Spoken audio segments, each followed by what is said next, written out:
So let's look at a couple of the problems from 3.4, 3.4, 4.3, whichever section this is.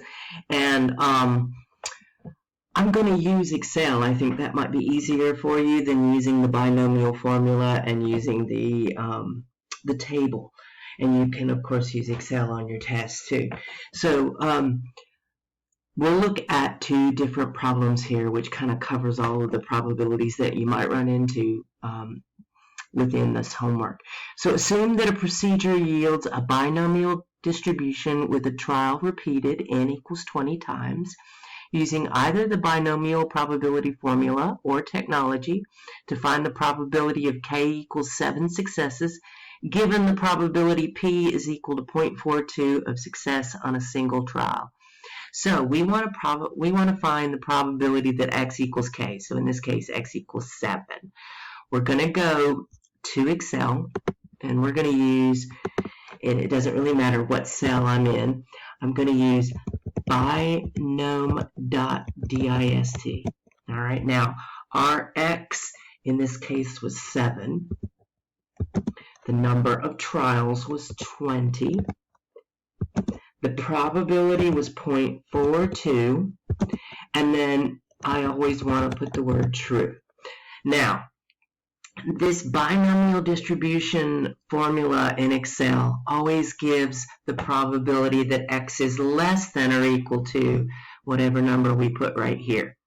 So we won't be done when we do this. We're going to have to do a second step, but I'm going to write down that probability was 0.34613. And then if I want the probability that x is equal to something, which we wanted in this case, we're going to go 1 less than x. X was 7 here. We're going to do it again, the same formula, but we're going to do 1 less than x. So we want to do 6 instead of 7. The trials will still be the same of 20. The probability will still be the same of 0.42, and I'll still put true. And this time I get this number. Now what I want to do is subtract these two, and that will give me the probability that x is equal to 7. So you'll notice we use the formula with x equal to 7 first, and then 1 less, x equal to 6. And that's going to give us the probability that x is exactly 7. Mainly because this formula gives us x is less than or equal to 7. Then we got x is less than or equal to 6, and we subtracted them to get that probability of x exactly 7. So if I subtract these two, that ends up giving me 0.150218 when I subtract these two in my calculator. And that's what we will put in over here to 4 decimal places, 0.1502 right here. And there we go. Now, that's if we have x is equal to as our probability. Let's look at question A, which has the two other possibilities that we might have as our probabilities. And again, we'll use the same function in Excel to help us answer these questions. Now, I'm going to answer the easier of the two first, which is actually going to be the second one. The Jones family was one of the first to come to the U.S. They had 8 children. Assuming that the probability of a child being a girl is 0.5, find the probability that Jones family had, and I'm going to do the at most 2 girls first, as I said a moment ago, because it's actually the easier of the two, and then we'll do the at least 2 girls.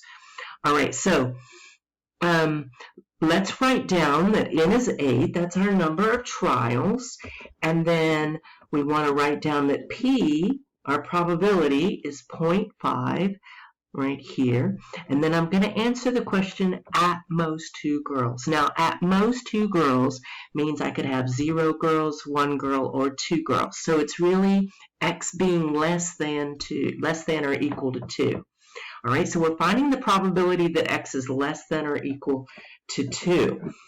Now, our Excel function gives us the probability when we put in a 2 for x that x is less than or equal to 2. So it's nice.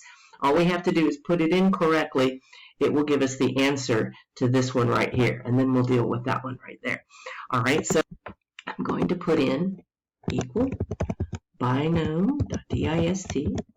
X is less than or equal to 2. We'll have 2 for our very first value. Our trials were 8, and then 0.5 for the probability and true. And this ends up being rounded to 4 decimal places, 0.1445. Okay, now our first one though was the harder one because we had the probability of having at least 2 girls. All right, so what we're going to have to do is use our complement formula because the binomial distribution we use in Excel gives us less than or equal to. And at least 2 girls is 2 girls, 3 girls, 4 girls, 5 girls, all the way up to 8 girls. So it's the opposite of what we found down here. Now, to do that opposite, what we've got to think about is what's the opposite of having at least 2 girls? Well, we could have 0 girls or 1 girl. So we need to actually do this with 1 less than our at least 2 girls. So we're going to put in equal binomial.dist. We're going to put in 1 less than our 2 that we had to have, at least 2. And then our trials were, looking back here, 8. Probability was 0.5, and this was true.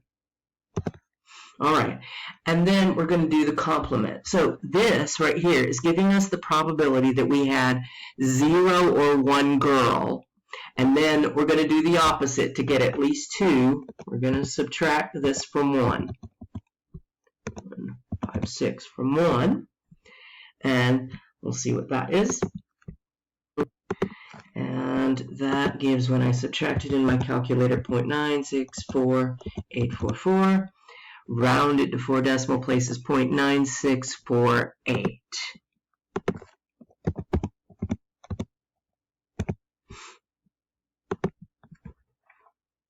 And there we have it.